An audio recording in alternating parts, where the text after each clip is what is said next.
O clima doméstico era perturbador. Maurício elucidou, sem preâmbulos.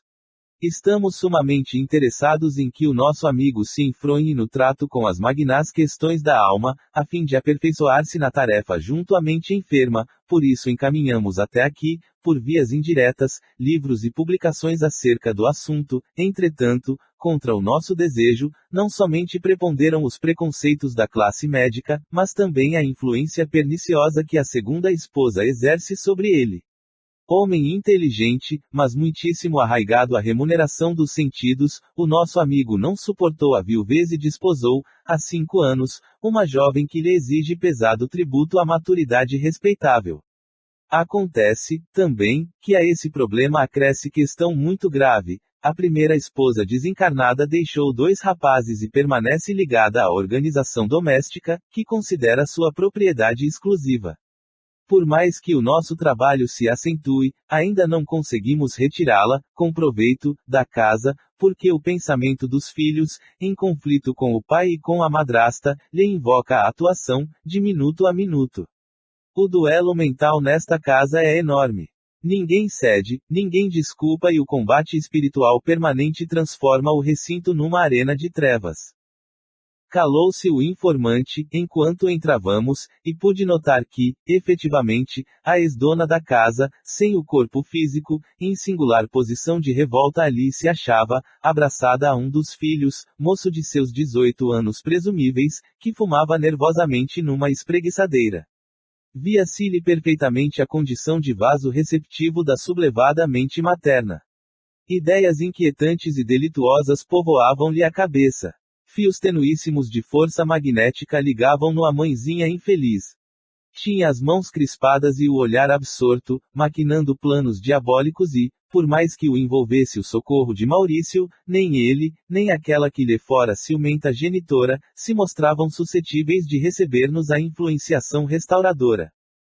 Tenho trabalhado tanto quanto me é possível, explicou o novo companheiro, a fim de ambientar aqui o espiritualismo de ordem superior. Achamo-nos, entretanto, num campo imensamente refratário. Nesse instante, o médico transpôs o limiar e Maurício colocou sobre a fronte dele a destra generosa, buscando fornecer-lhe intuições exatas, referentes ao caso de Margarida. O especialista, num átimo, começou a articular o aparelhamento mental para exame do assunto que lhe era sugerido, lembrando certa publicação técnica, única maneira através da qual conseguia registrar os pensamentos do companheiro espiritual. Mesmo assim, o esforço não logrou êxito. O filho atacou o genitor com recriminações acerbas, em vista de se haver demorado excessivamente para o almoço.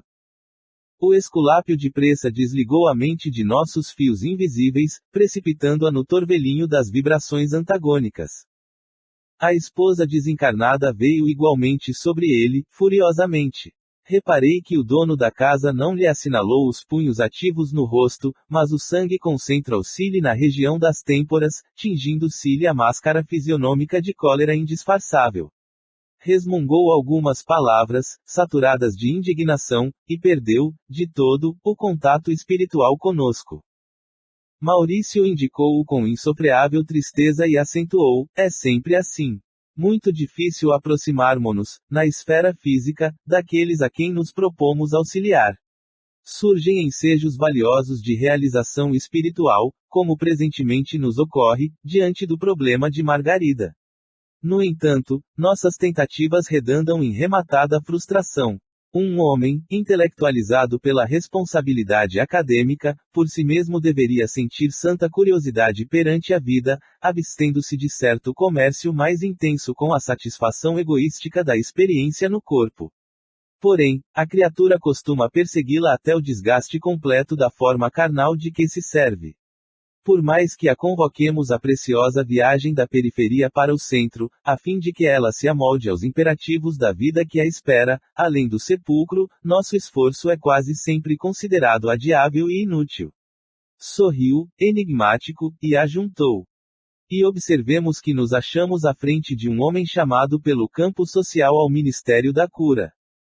Nesse ínterim, a pequena família se reuniu, ao redor da mesa posta, e a segunda esposa do médico me impressionou pelo apuro da apresentação. A pintura do rosto, sem dúvida, era admirável.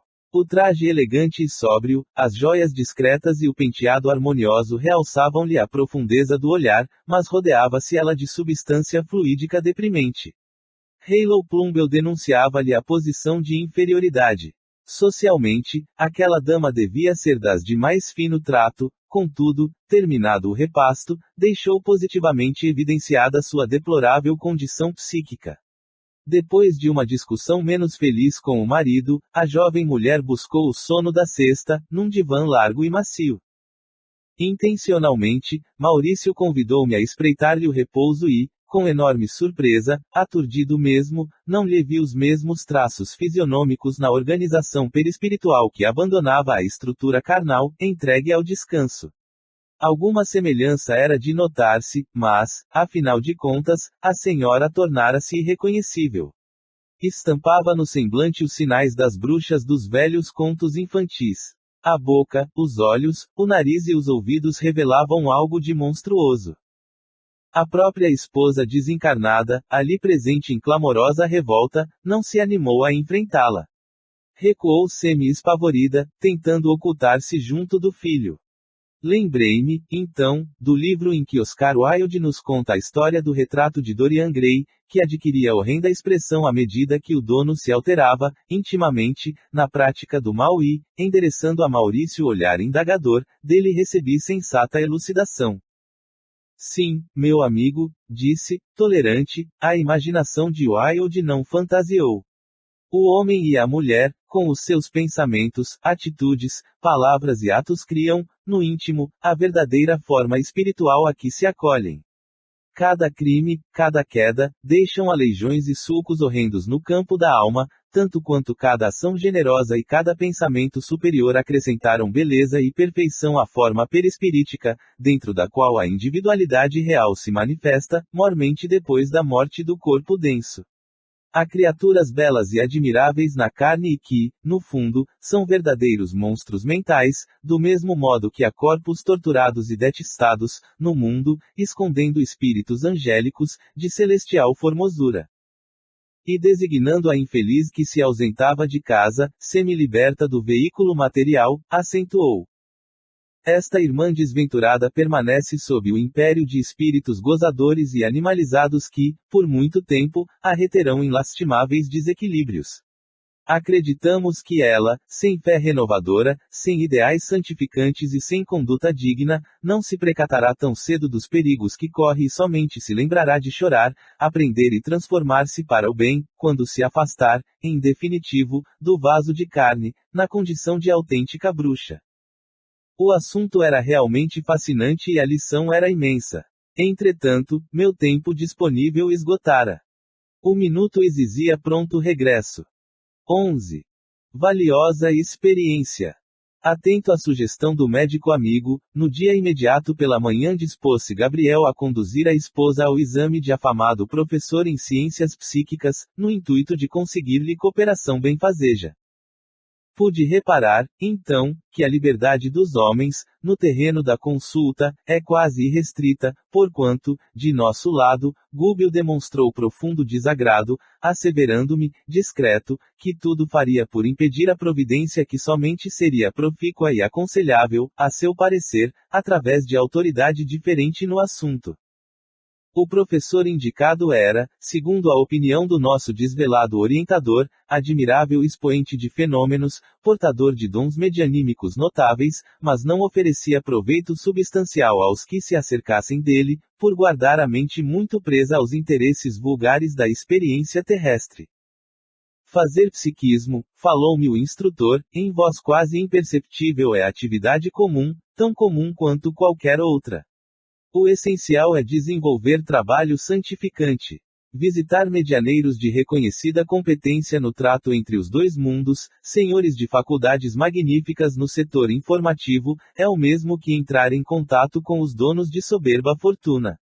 Se o detentor de tão grandes bens não se acha interessado em gastar os recursos de que dispõe, a favor da felicidade dos semelhantes, o conhecimento e o dinheiro apenas lhe agravarão os compromissos no egoísmo praticado, na distração inoperante ou na perda lamentável de tempo. Apesar da oportuna observação, notamos que o esposo da obsidiada não oferecia receptividade mental que nos favorecesse a modificação desejável. Todo o nosso esforço sutil para colocá-lo noutro caminho redundou em fracasso. Gabriel não sabia cultivar a meditação. Embora visivelmente preocupado, comentou o orientador, de qualquer modo, aqui nos achamos para ajudar e servir. Acompanharemos o casal nessa nova aventura. Em breve tempo, entraríamos em contato com o psiquista lembrado. Com muito interesse, como quem sabia, de antemão, os sucessos que se desdobrariam, Saldanha acompanhou as mínimas providências, sem desgarrar-se da jovem senhora. Alguns minutos antes das 11 do dia, encontrávamo-nos todos em vasto salão de espera, aguardando a chamada. Mais 3 grupos de pessoas ali se congregavam em ansiosa espera. Demorava-se o professor em gabinete isolado, atendendo a enfermo mental que se revelava, de longe, pelas frases desconexas que proferia em alta voz. Reparei que os presentes se faziam seguidos de grande número de desencarnados. Para definir corretamente, a casa inteira mais se assemelhava à larga colmeia de trabalhadores sem corpo físico. Entidades de reduzida expressão evolutiva iam e vinham, prestando pouca atenção à nossa presença. Em vista da férrea disposição de Saldanha, no sentido de manter Margarida sob severa custódia pessoal, o nosso instrutor, alegando interesse na sondagem do ambiente, afastou-se um tanto, em nossa companhia, detendo-se no exame acurado dos consulentes. Acercamo-nos de acolhedora poltrona, em que um cavalheiro de idade madura, dando mostras de evidente moléstia nervosa, permanecia ladeado por 2 rapazes. Suor frio lhe banhava a fronte e extrema palidez, com traços de terror, lhe exteriorizava a lipotimia. Revelava-se torturado por visões pavorosas no campo íntimo, somente acessíveis a ele mesmo. Registrei-lhe as perturbações cerebrais e vi, sob forte assombro, as várias formas ovoides, escuras e diferenciadas entre si, aderindo-lhe à organização perispirítica. Achava-me interessado em que o nosso instrutor se pronunciasse. Gúbio observava-o meticulosamente, de certo nos preparando valiosos ensinamentos. Transcorridos alguns instantes, falou-nos em voz sumida. Vejamos a que calamidades fisiológicas podem os distúrbios da mente conduzir um homem. Temos sob nosso olhar um investigador da polícia em graves perturbações. Não soube deter o bastão da responsabilidade. Dele abusou para humilhar e ferir. Durante alguns anos, conseguiu manter o remorso à distância, todavia, cada pensamento de indignação das vítimas passou a circular-lhe na atmosfera psíquica, esperando o ensejo de fazer-se sentir. Com a maneira cruel de proceder atraiu, não só a ira de muita gente, mas também a convivência constante de entidades de péssimo comportamento que mais lhe arruinaram o teor de vida mental. Chegado o tempo de meditar sobre os caminhos percorridos, na intimidade dos primeiros sintomas de senectude corporal, o remorso abriu-lhe grande brecha na fortaleza em que se entrincheirava. As forças acumuladas dos pensamentos destrutivos que provocou para si mesmo, através da conduta irrefletida a que se entregou levianamente, libertadas de súbito pela aflição e pelo medo, quebraram-lhe a fantasiosa resistência orgânica, quais tempestades que se sucedem furiosas, esbarrondando a represa frágil com que se acredita conter o impulso crescente das águas. Sobrevindo a crise, energias desequilibradas da mente em desvario vergastaram-lhe os delicados órgãos do corpo físico. Os mais vulneráveis sofreram consequências terríveis. Não apenas o sistema nervoso padece tortura incrível, o fígado traumatizado inclina-se para a cirrose fatal. Sentindo-nos as interrogações silenciosas do olhar, quanto à solução possível naquele enigma doloroso, o orientador acentuou. Este amigo, no fundo, está perseguido por si mesmo, atormentado pelo que fez e pelo que tem sido. Só a extrema modificação mental para o bem poderá conservá-lo no vaso físico, uma fé renovadora, com esforço de reforma persistente e digna da vida moral mais nobre, conferir-lhe a diretrizes superiores, dotando-o de forças imprescindíveis à auto-restauração. Permanece dominado pelos quadros malignos que improvisou em gabinetes isolados e escuros, pelo simples gosto de espancar infelizes, a pretexto de salvaguardar a harmonia social. A memória é um disco vivo e milagroso. Fotografa as imagens de nossas ações e recolhe o som de quanto falamos e ouvimos. Por intermédio dela, somos condenados ou absolvidos, dentro de nós mesmos. O assunto era sedutor, mas, talvez para não acordar demasiada atenção em Saldanha e em outros espíritos menos educados que nos contemplavam curiosamente, Gúbio passou a reparar conosco outro caso. À beira-munos de um divã, em que respeitável senhora se sentava ao lado de jovem clorótica, parecendo-me avó e neta. Dois espíritos de aspecto sinistro rodeavam a menina, qual se devesse estar custodiada por guardas tirânicos. A matrona aflitivamente aguardava o instante da consulta. A jovem, que proferia disparates, não falava por si. Fios tênues de energia magnética ligavam-lhe o cérebro à cabeça do irmão infeliz que se lhe mantinha à esquerda. Achava-se absolutamente controlada pelos pensamentos dele, à maneira de magnetizado e magnetizador. A doente ria sem propósito e conversava a esmo, reportando-se a projetos de vingança, com todas as características de idiotia e inconsciência. Gúbio examinou-a com a atenção habitual e informou: encontramos aqui doloroso drama do passado. A vida não pode ser considerada na conta estreita de uma existência carnal. Abrange a eternidade. É infinita nos séculos infinitos. Esta menina comprometeu-se gravemente no pretérito. Desposou um homem e desviou-lhe o irmão para vicioso caminho. O primeiro suicidou-se e o segundo asilou-se no fundo vale da loucura. Ei-los, presentemente, ao lado dela para deplorável vindita. Na atualidade, a avózinha preparou-lhe um casamento nobre, receando deixá-la no mundo entregue a si própria. Entretanto, em vésperas de concretização do plano benéfico, ambas as vítimas de outro tempo, mentalmente cristalizadas no propósito de desforra, buscam impedir-lhe a união esponsalícia. O ex-marido ultrajado, em fase primária de evolução, ainda não conseguiu esquecer-lhe a falta e ocupa-lhe os centros da fala e do equilíbrio. Enche-lhe a mente de ideias dele, subjuga-a e requisita-lhe a presença na esfera em que se encontra. Permanece a pobrezinha saturada de fluidos que lhe não pertencem. Certamente já peregrinou por diversos consultórios de psiquiatria, sem resultado, e vem até aqui procurando socorro. Encontrará remédio adequado? Interrogou Eloy, sob forte impressão. Não me parece muito bem encaminhada, elucidou o nosso dirigente, sem presunção. Exige renovação interior e, ao que acredito, não obterá nesta casa senão ligeiro paliativo. Em casos de obsessão como este, em que a paciente ainda pode reagir com segurança, faz-se indispensável o curso pessoal de resistência.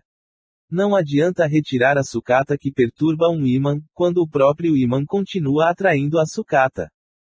Efetivamente, seríamos singularmente favorecidos por ensinamentos novos se persistíssemos no estudo em foco. Todavia, Saldanha, de longe, nos endereçava olhar indagador e era preciso seguir adiante. Buscamos o recanto mais escuro do salão, onde dois homens, em idade madura, se mantinham em silêncio. De imediato, reconhecemos que um deles guardava indiscutível desequilíbrio orgânico. Muito pálido e abatido, demonstrava sinais de profunda inquietação. Junto dele se encontrava uma entidade desencarnada, de humilde aspecto.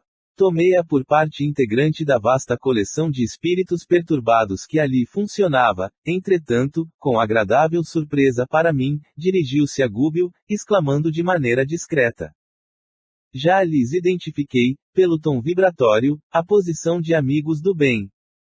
Indicando o enfermo, acentuou: venho aqui na defesa deste amigo. Segundo estarão informados, dispomos no recinto de vigoroso operador mediúnico, sem iluminação interior de maior vulto.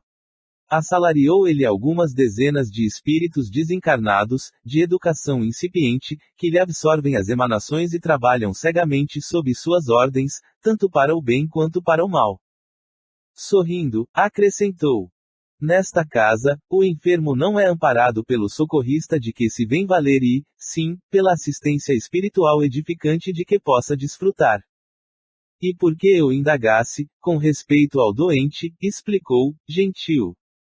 Este companheiro é austero administrador de serviços públicos.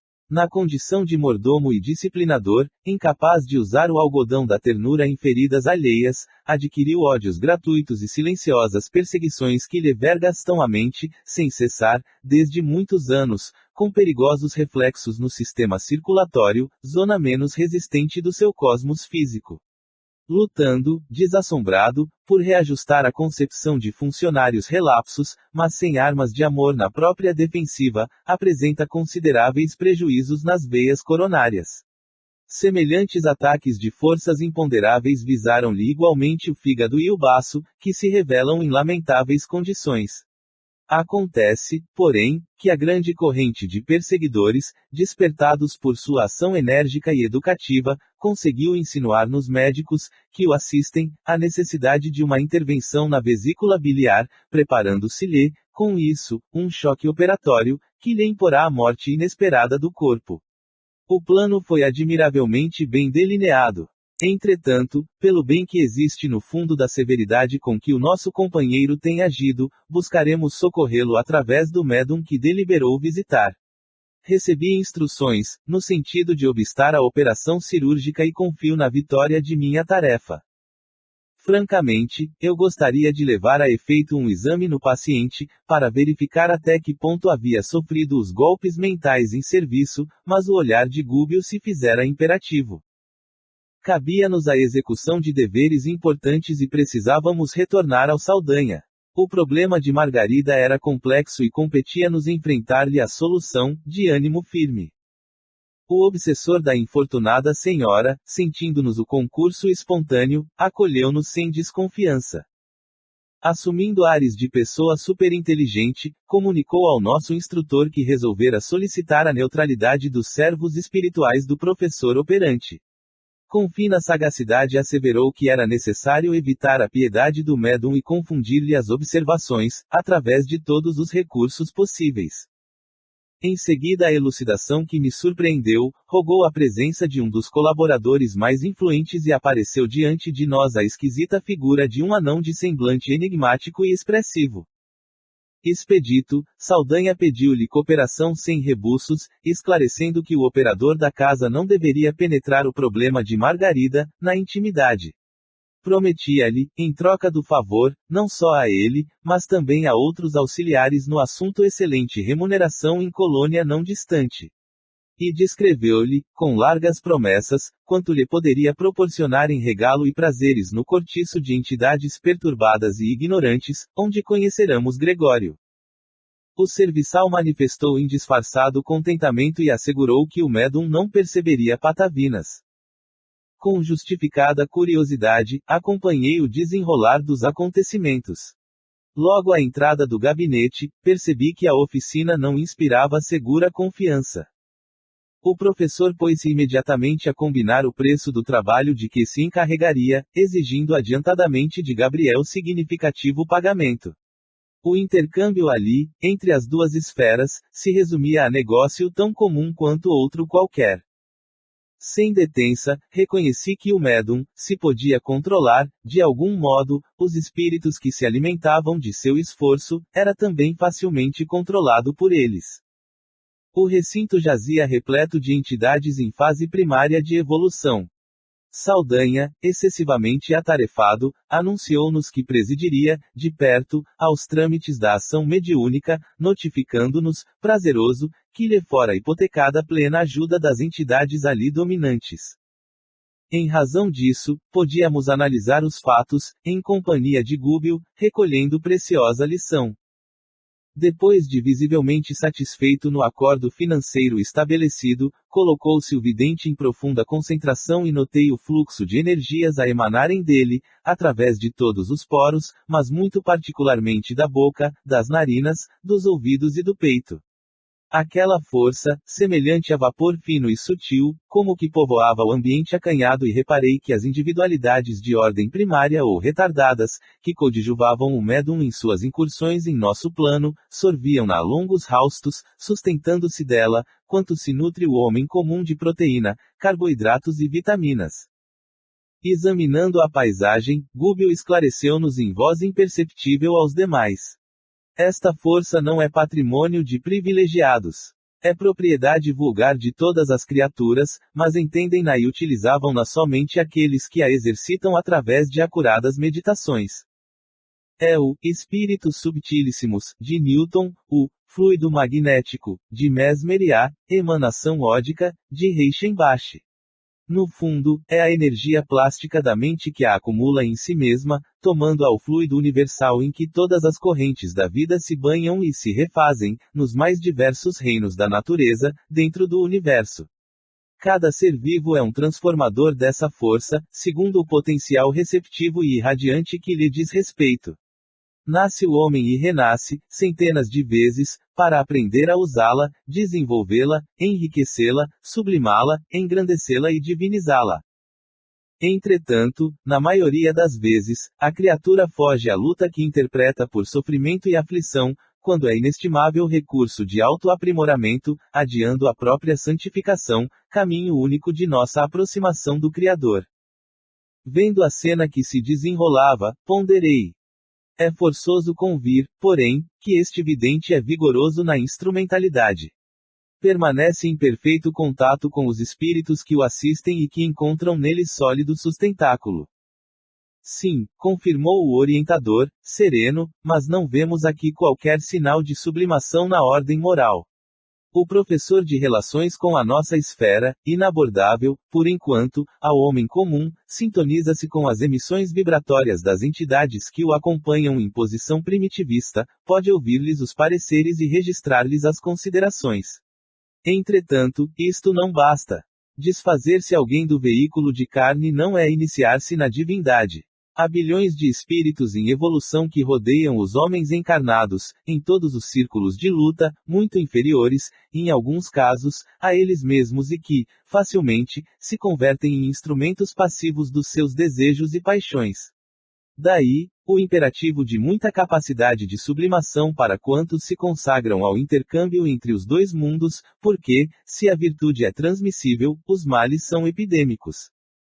Nesse ínterim, reparamos que o médium, desligado do corpo físico, se punha a ouvir, atencioso, justamente a argumentação do assalariado mais inteligente, cuja cooperação Saldanha requisitara. Volte, meu amigo, asseverava, jactancioso, ao médium desdobrado, e diga ao esposo de nossa irmã doente que o caso orgânico é simples. Bastar-lhe o socorro médico. Não é uma obsidiada vulgar. Inquiriu o médium, algo hesitante. Não, isto não.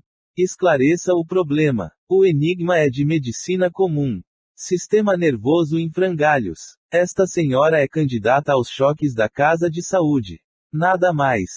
Não seria lícito algo tentar em favor dela. Tornou o psiquista, sensibilizado. O interpelado riu-se numa tranquilidade de pasmar e rematou. Ora, você deve saber que, individualmente, cada criatura tem o seu próprio destino. Se nosso concurso fosse eficiente, não teria gosto para tergiversações. Não há tempo a perder.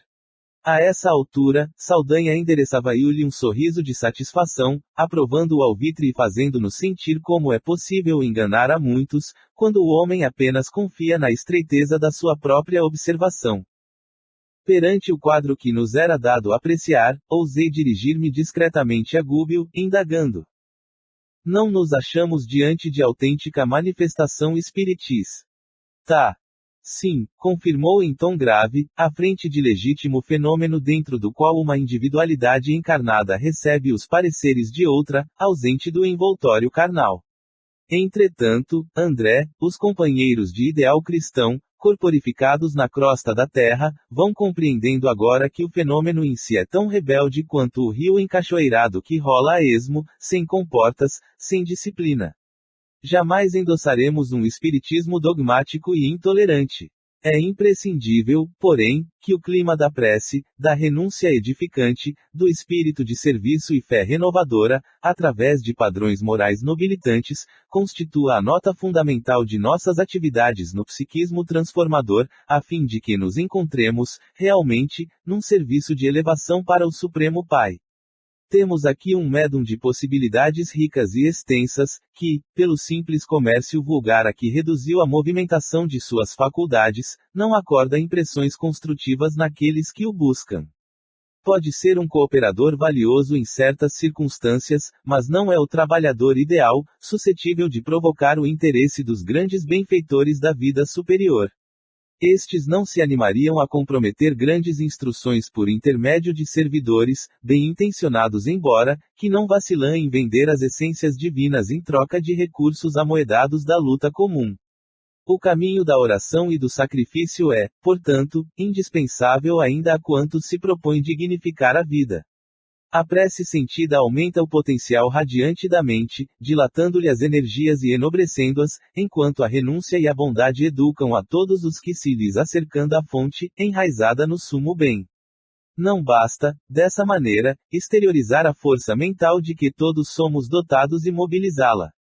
É indispensável, acima de tudo, imprimir-lhe direção divina. É por esta razão que pugnamos pelo Espiritismo com Jesus, única fórmula de não nos perdermos em ruinosa aventura.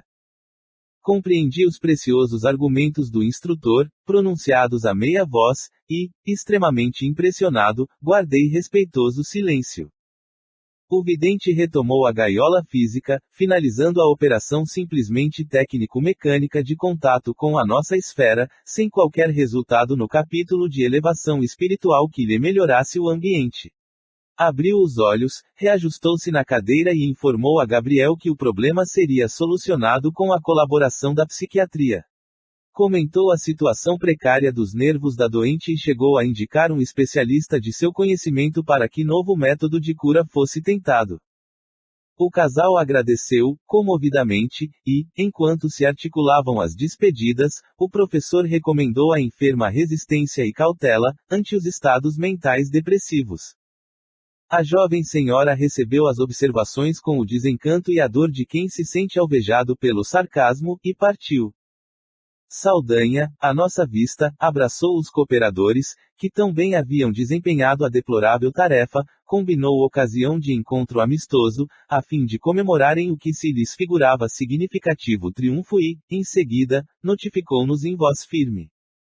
Vamos, amigos! Quem começa a vingança deve marchar seguro até ao fim. Endereçou-lhe Gúbio triste sorriso, com que disfarçava a aflição extrema, e acompanhou-o, humildemente. 12. Missão de amor. Voltando a casa, algumas horas transcorreram tocadas para nós de singular expectativa, entretanto, à noitinha, Saldanha manifestou o propósito de visitar o filho hospitalizado. Com espanto, reparei que o nosso instrutor lhe pedia permissão para que o acompanhássemos. O perseguidor de Margarida, algo surpreso, acedeu, indagando, porém, quanto ao móvel de semelhante solicitação. Quem sabe se poderemos ser úteis? Respondeu Gúbio, otimista. Não houve relutância. Guardadas rigorosas precauções por parte de Saldanha, que se fez substituir, junto à doente, por Leôncio, um dos dois implacáveis hipnotizadores, rumamos para o hospício. Entre variadas vítimas da demência, relegadas a reajuste cruel, a posição de Jorge era de lamentar. Encontramo-lo de bruços, no cimento gelado de cela primitiva. Mostrava as mãos feridas, coladas ao rosto imóvel. O genitor, que até ali se nos afigurara impermeável e endurecido, contemplou o filho com visível angústia nos olhos velados de pranto e elucidou com infinita amargura na voz. Está, certamente, repousando depois de crise forte. Não era, contudo, o rapaz tresloucado e abatido quem mais inspirava compaixão. Agarradas a ele, ligadas ao círculo vital que lhe era próprio, a mãezinha e a esposa desencarnadas absorviam os recursos orgânicos. Jaziam igualmente estiradas no chão, letárgicas quase, como se houvessem atravessado violento acesso de dor. Irene, a suicida, trazia a destra jungida à garganta, apresentando o quadro perfeito de quem vivia sob dolorosa aflição de envenenamento, ao passo que a genitora enlaçava o enfermo, de olhos parados nele, exibindo ambas sinais iniludíveis de atormentada introversão. Fluidos semelhantes à massa viscosa cobriam-lhes todo o cérebro, desde a extremidade da medula espinhal até os lobos frontais, acentuando-se nas zonas motoras e sensitivas. Concentradas nas forças do infeliz, como se a personalidade de Jorge representasse a única ponte de que dispunham para a comunicação com a forma de existência que vinham de abandonar, revelavam-se integralmente subjugadas pelos interesses primários da vida física. Estão loucas, informou Saldanha, na intenção evidente de ser agradável, não me compreendem, nem me reconhecem, embora me fixem. Guardam o comportamento de crianças, quando fustigadas pela dor. Corações de porcelana, quebrados facilmente. E franzindo o sobrecenho, transtornado agora por insofreável rancor, acrescentou. Raras mulheres sabem conservar a fortaleza nas guerras de revide. Em geral, sucumbem rapidamente, vencidas pela ternura inoperante. Nosso orientador, desejando anular as vibrações de cólera no companheiro, cortou-lhe o rumo das impressões destrutivas, confirmando, pesaroso. Demoram-se, efetivamente, em profunda hipnose. Nossas irmãs não conseguiram, por enquanto, ultrapassar o pesadelo do sofrimento, no transe da morte, qual acontece ao viajante que inicia a travessia de vasta corrente de águas turvas, sem recursos para alcançar a outra margem. Ligadas ao filho e esposo, objeto que lhe centralizou, nas horas finais do corpo denso, todas as preocupações afetivas, combinaram as próprias energias com as forças torturadas dele e aquietam-se, aflitivamente, no centro dos fluidos que lhes constituem criação individual, como acontece ao Bombiques Mori imobilizado e dormente sob os fios, tecidos por ele mesmo. O obsessor de Margarida registrou as observações, demonstrando indisfarçável surpresa no olhar e acentuou, mais calmo. Por mais que eu me procure insinuar, gritando-lhes meu nome aos ouvidos, não conseguem entender-me. Em verdade, movem-se e se lastimam, através de longas frases desconexas, mas a memória e a atenção parecem mortas. Se insisto, carregando-as, a custo, ansioso por infundir-lhes vida nova com que me possam auxiliar na vingança, vejo baldado todo o esforço, porquanto regressam imediatamente para Jorge, logo que as suponho livres, num impulso análogo ao das agulhas que um ímã recolhe à distância. Sim, corroborou o nosso diretor, mostram-se temporariamente esmagadas de pavor, desânimo e sofrimento. Pela ausência de trabalho mental contínuo e bem coordenado, não expeliram as forças coagulantes do desalento, que elas mesmas produziram, inconformadas, ante os imperativos da luta normal na terra e entregaram-se, com indiferença, a deplorável torpor, dentro do qual se alimentam das energias do enfermo. Drenado incessantemente nas reservas psíquicas, o doente, hipnotizado por ambas, vive entre alucinações e desesperos, naturalmente incompreensíveis para quantos o rodeiam.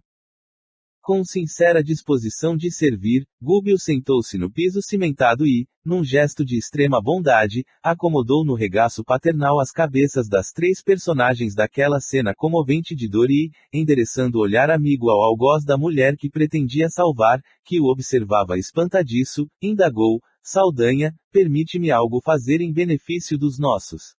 A fisionomia do perseguidor modificou-se. Aquele gesto espontâneo do nosso orientador desarmava-lhe o coração, emocionando-o nas fibras mais íntimas, a julgar pelo sorriso que lhe inundou o semblante até então desagradável e sombrio.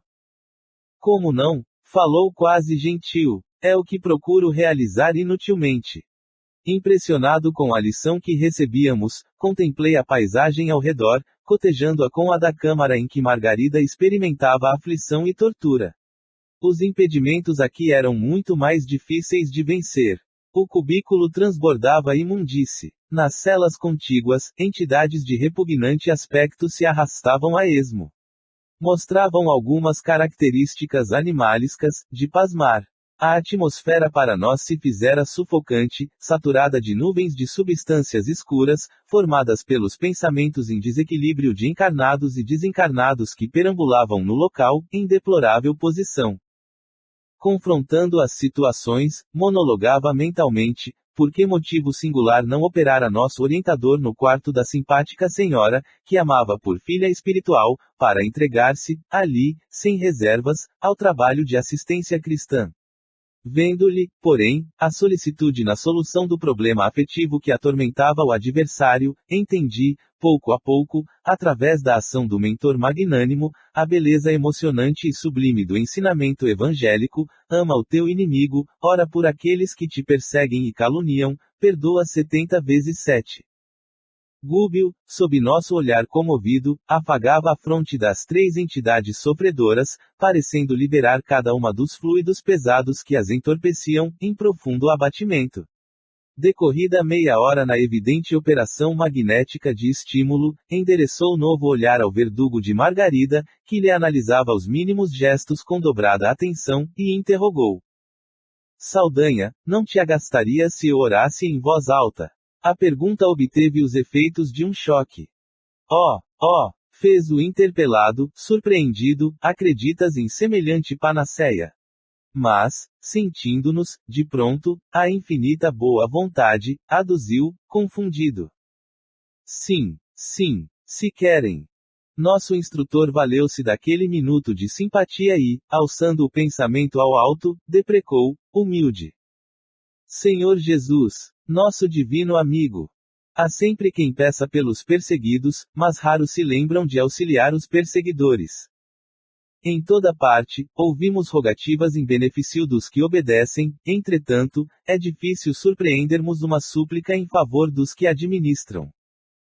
Há muitos que rogam pelos fracos para que sejam, a tempo, socorridos; no entanto, raríssimos corações imploram concurso divino para os fortes, a fim de que sejam bem conduzidos.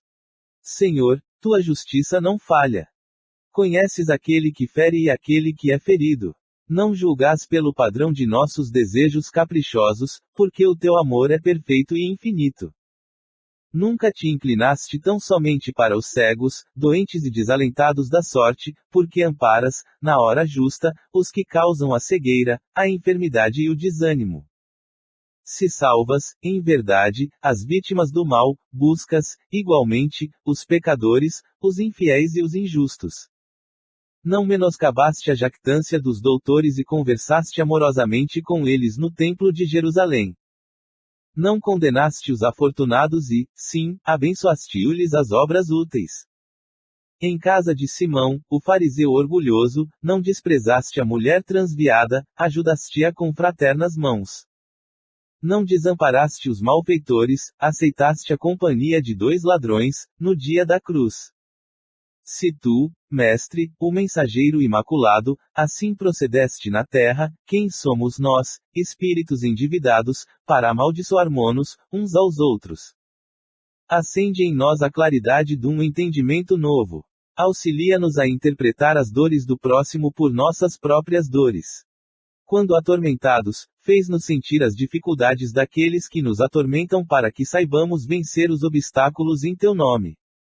Misericordioso amigo, não nos deixe, sem rumo, relegados à limitação dos nossos próprios sentimentos.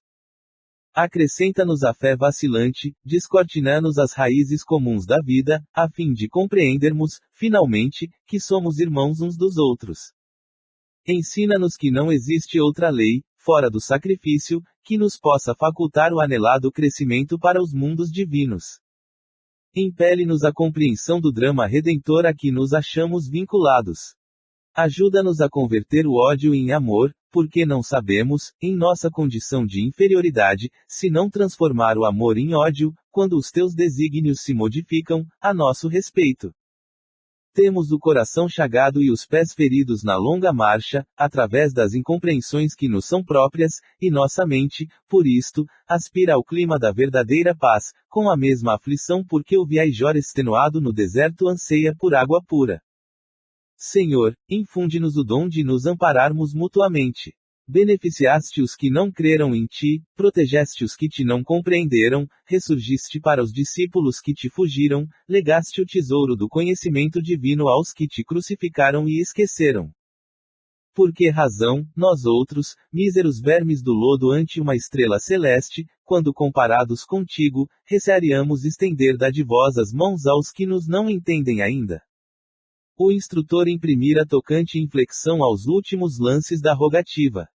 Eloy e eu tínhamos os olhos turvos de lágrimas, tanto quanto Saldanha que recuara, aterrado, para um dos ângulos escuros da cela triste. Gúbio transformara-se, gradualmente. As vibrações vigorosas daquela súplica, que arrancara o próprio coração, expulsaram as partículas obscuras de que se havia tocado, quando penetrávamos a colônia penal em que conheceramos Gregório, e sublimada luz brilhava-lhe agora no semblante que o pranto de amor e compunção irisava com intraduzível beleza. Parecia ocultar desconhecido alampadário no peito e na fronte, que despediam raios luminosos de intenso azul, ao mesmo tempo que formoso fio de claridade incompreensível o ligava com o alto, perante nosso aturdido olhar. Findo o intervalo, fez incidir toda a luminosidade que o envolvia sobre as três criaturas que asilava no regaço e exorou.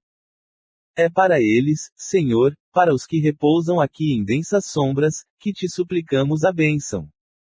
Desata-os, mestre da caridade e da compaixão, liberta-os para que se equilibrem e se reconheçam.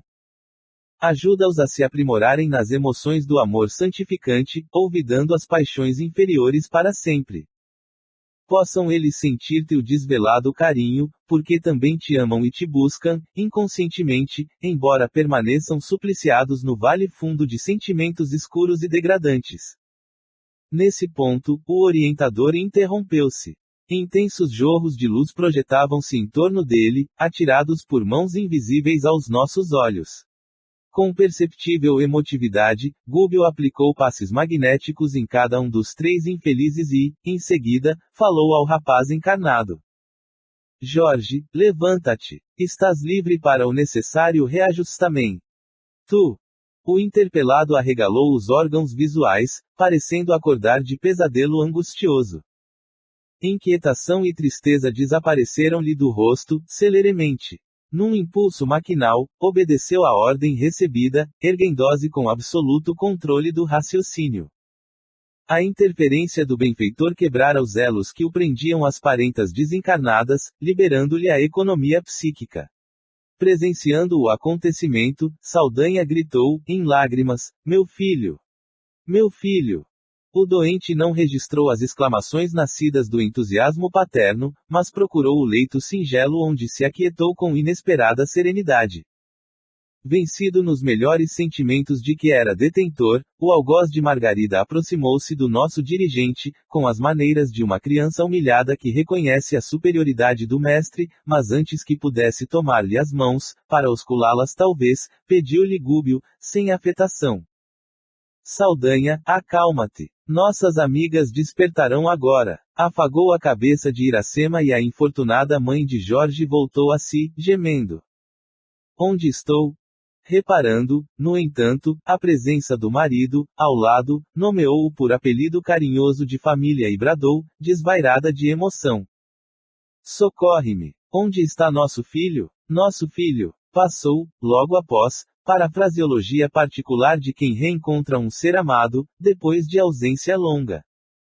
O obsessor da doente que nos interessava de mais perto, tangido nas fibras reconditas do ser, derramava agora abundantes lágrimas e buscava o olhar de Gúbio, instintivamente, rogando-lhe, sem palavras, medidas salvacionistas. Em que mau sonho me demorei? Indagava a desventurada irmã, chorando convulsivamente, que cela imunda é esta? Será verdade que já atravessamos o túmulo? E, em crise de desespero, acrescentava: temo o demônio! Temo o demônio! Ó Deus meu! Salva-me, salva-me! Nosso instrutor dirigiu-lhe palavras encorajadoras e indicou-lhe o filho que descansava, bem ao nosso lado. Recompondo-se, gradualmente, ela perguntou a Saldanha por que emudecera, faltando a palavra amorosa e confiante de outro tempo, ao que o verdugo de Margarida respondeu, significativamente. Iracema, eu ainda não aprendi a ser útil. Não sei confortar ninguém. A essa altura, a sofredora mãe, então desperta, passou a interessar-se pela companheira de infortúnio, que fazia a mão direita movimentar-se sobre a garganta. Crendo a custo tratar-se da nora, que se lhe fizera irreconhecível, apelou aflita. Irene! Irene! Interveio Gúbio, com o poder de despertamento que lhe era peculiar, distribuindo vigorosas energias aos centros cerebrais da criatura que continuava abatida. Transcorridos alguns instantes, a nora de Saldanha ergueu-se, num grito terrível. Sentia dificuldade em articular a voz.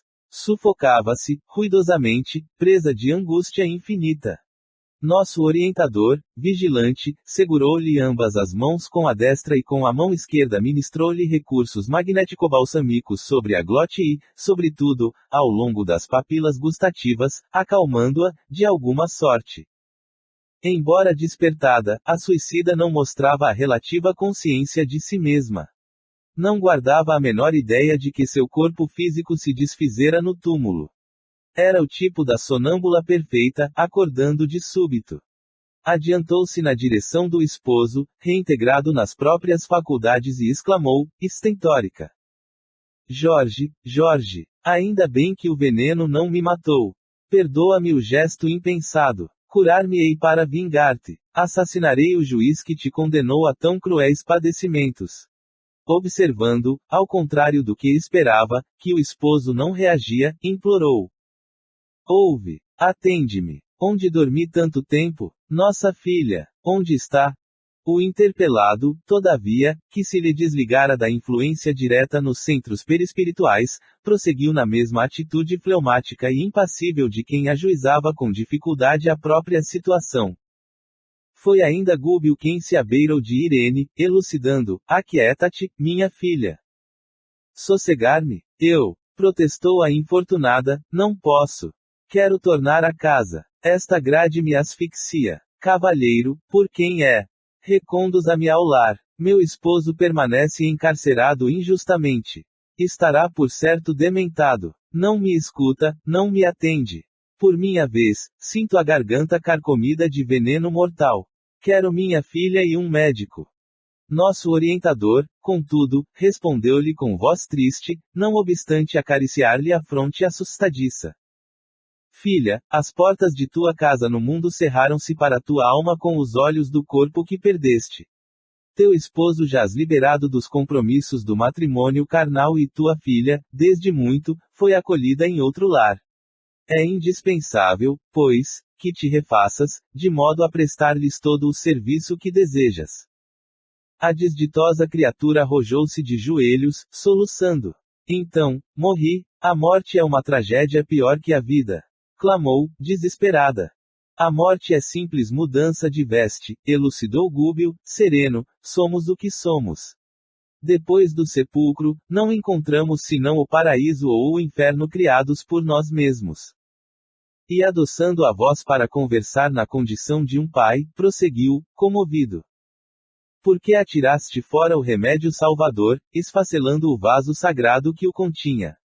Nunca ouviste o choro dos que padeciam mais que tu mesma. Jamais te inclinaste para registrar as aflições que vinham de mais fundo. Por que não auscultaste o silencioso martírio daqueles que não possuem mãos para reagir, pernas para andar, voz para suplicar? A revolta consumiu-me, explicou a desventurada. Sim, confirmou o instrutor, solícito, um momento de rebeldia põe um destino em perigo, como diminuto erro de cálculo ameaça a estabilidade de um edifício inteiro.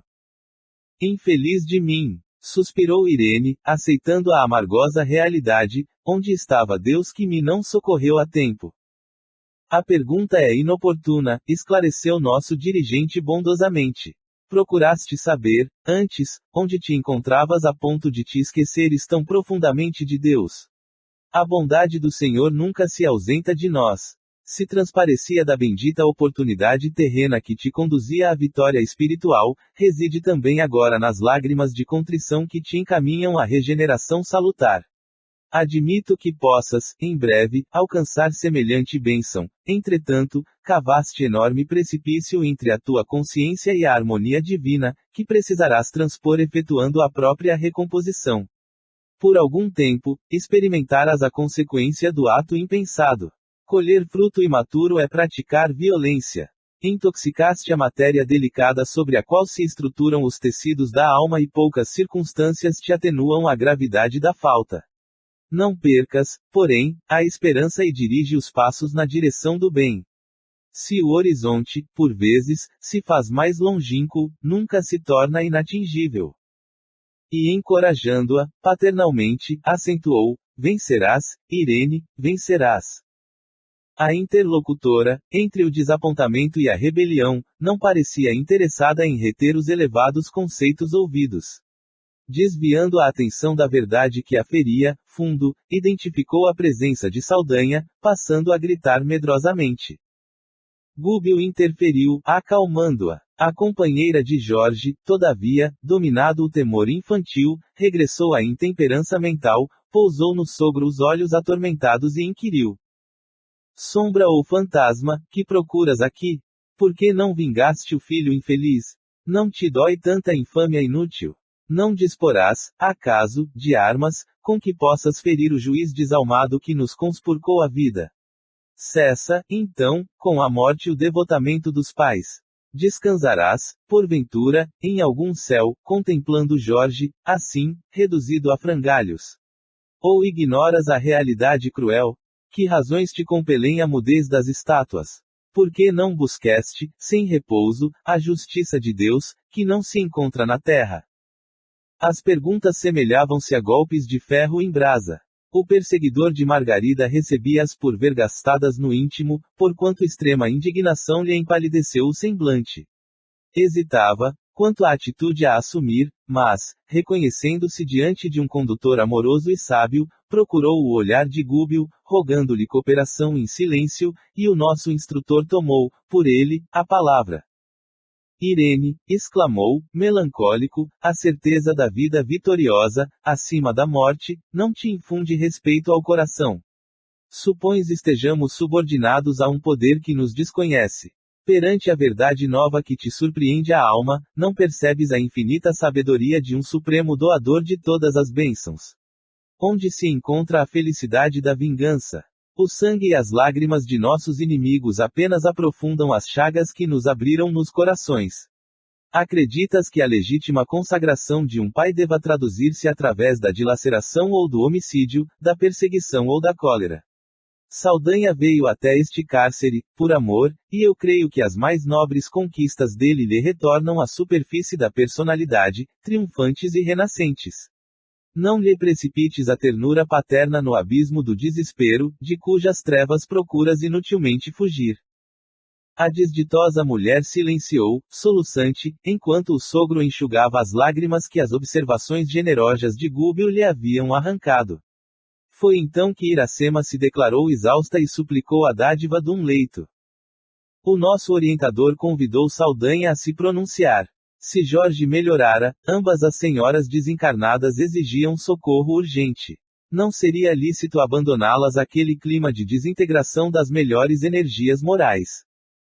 Perfeitamente, concordou o obsessor de Margarida, sob intensa modificação, conheço os celerados que aqui se reúnem, e agora que Iracema e Irene tornaram a consciência que lhes é própria, preocupa-me a gravidade do assunto. Nosso dirigente explicou-lhe que poderíamos abrigá-las numa organização socorrista, não distante, mas, para levarmos a efeito semelhante medida, não poderíamos olvidar-lhe a permissão. Saldanha aceitou contente e agradeceu, desapontado.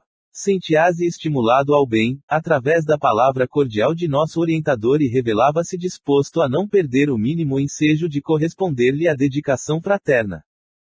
Depois de alguns minutos, ausentávamo-nos do hospício conduzindo as irmãs enfermas a recolhimento adequado, onde Gúbio as internou com todo o prestígio de suas virtudes celestes, ante o visível espanto de Saldanha que não sabia como exprimir-se no reconhecimento a extravasar-lhe da alma.